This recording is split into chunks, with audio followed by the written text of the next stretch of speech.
we need to talk about pests, okay? So pests are different everywhere in the United States. Thankfully, I have never even seen a squash vine borer or squash bug in my life.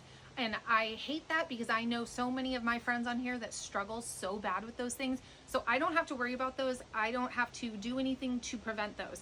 But what I do deal with is I deal with slugs, especially in the spring and the fall. I deal with aphids, and I deal with caterpillar moths. You want to research, especially if you're new to growing. If you have already had a garden season under your belt, you're pretty positive going to know what type of pests are going to be terrorizing you.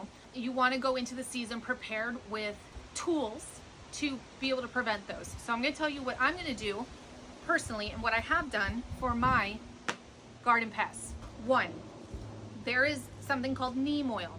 I'm going to be honest, I'm not the biggest fan of neem oil. I think it smells like shit, and I just don't think it deters pests as well as other things. I like BT a little bit more, especially since I struggle mostly with caterpillars eating the leaves of things, okay? So BT is more focused on caterpillar like things. Neem oil covers a lot more types of insects. It coats the surfaces, so if it does rain, you got to reapply it. It's just kind of a pain in the ass.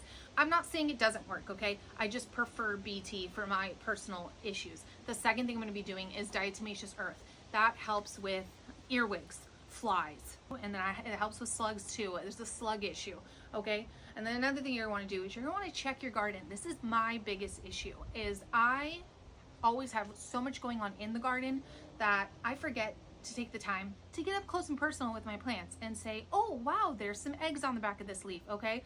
I also deal really bad with my beets and my chard. These things called leaf miners. They lay these little tic-tac looking tiny miniature eggs, and then they burrow into the leaf and basically make your chard or your beet leaves look like skeletons, and then the sun can't properly photosynthesize the leaf, and then the leaf dies. It's just annoying. So I'm going to be trying to be a lot better with my pest control using diatomaceous earth, the BT, and then my good old hand.